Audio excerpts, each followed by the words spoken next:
vous avez compris de quoi je vais parler. La chemise hawaïenne, la musique qui va bien. Dans ce jour-là, une auto, on va parler de Ferrari et de Magnum. Alors, quoi vous raconter? C'est que, normalement, et ce qui aurait peut-être pas fait le succès, en tout cas, ça a bien contribué, parce que c'est quand même un des gimmicks que tout le monde a mémorisé de cette auto et de Magnum PI. Hein, je vous fais le truc, parce qu'on voit encore de temps en temps PI, c'est Private Investigator, c'est-à-dire privé, quoi. Ok. Donc ça, c'était une petite explication. Et puis, donc, la Ferrari. À la base, ça ne devait pas être une Ferrari. Ça devait être une Porsche 928. Alors, on ne sait pas pourquoi les producteurs avaient envie de mettre une Porsche 928, mais il y avait deux desiderata par rapport au véhicule. Il fallait que le toit soit découpé pour qu'il puisse y avoir, comme ça se passe à Hawaï et qu'il y a l'histoire avec l'hélicoptère, etc., qu'il puisse y avoir des vues d'au-dessus et qu'on voit bien sûr Magnum avec sa casquette, etc. Donc il fallait, du coup, à l'époque, il n'y avait pas de cabriolet, on n'a jamais eu sur une 928, il aurait fallu mettre un grand toit ouvrant, et Monsieur Porsche considérait qu'ils n'étaient pas là pour faire les desiderata de chacun, et donc faire cette modif-là, il ne savait pas faire, il ne voulait pas. Donc, next. Donc les producteurs se sont retrouvés à trouver un plan B, et le plan B, ça sera une 308 GTS. 308 GTS qui sera quand même modifiée parce qu'il y a un petit, pas un souci, mais Tom Selleck, c'est un beau bestiau, il fait 1m92, baraqué.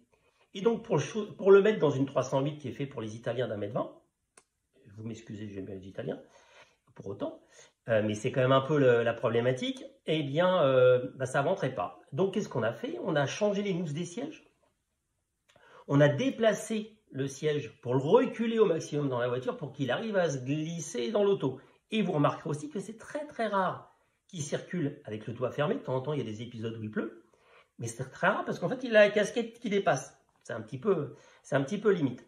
Et puis, donc ça, c'est quand même un truc assez original. Au total, il y aura 3 modèles de Ferrari. Et à chaque fois, il y avait 2 Ferrari. Une pour faire les plans fixes et puis les plans en dynamique. Et puis, il y avait aussi 3 kit cars. C'est-à-dire, il y avait des fausses Ferrari qui étaient faites pour faire un peu les cascades. Donc c'était une carrosserie en fibre de verre qui était mise sur une Pontiac Fiero.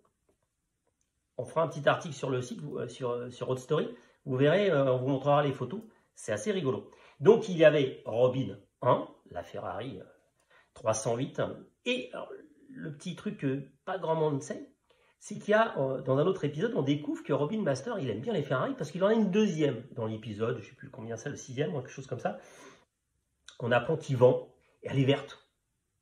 Et l'immatriculation, c'est Robin 23. Donc ça laisse supposer que tonton Robin, il a 2-3 caisses à côté. Hein, parce que l'Audi d'Higgins, c'est Robin 2.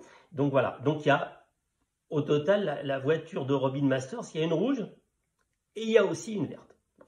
Mais définitivement, et le point le plus central, c'est que cette voiture, ça aura fait une renommée mondiale pour la Ferrari, une pub mondiale, un rajeunissement aussi, et puis la sensation que ce véhicule-là, on peut l'utiliser tous les jours, parce qu'il y a Magnum qui l'utilise tous les jours. Donc c'est vraiment assez génial. Et ce qui est aussi le dernier point un peu amusant, c'est que j'ai cherché beaucoup. Je pense que c'est avec l'accord de Ferrari et Ferrari qui a prêté les véhicules, etc. Mais il y a très peu d'histoire sur l'histoire de ce prêt, de cette offre qui a été faite par Ferrari, et donc qui a vu dans le monde entier, dans toutes les langues, avoir une publicité. Et c'est ça ma conclusion, c'est quand vous regardez la bande-annonce, la Ferrari est omniprésente. Clairement, c'est l'adjoint parfait de Thomas Magnum. Et quand vous regardez dans la nouvelle version récente, le Thomas Magnum, il a perdu des trucs, il est plus jeune, il est moins machin, il est plus truc, et Higgins c'est une femme, il a plus de moustache, mais il a toujours une Ferrari.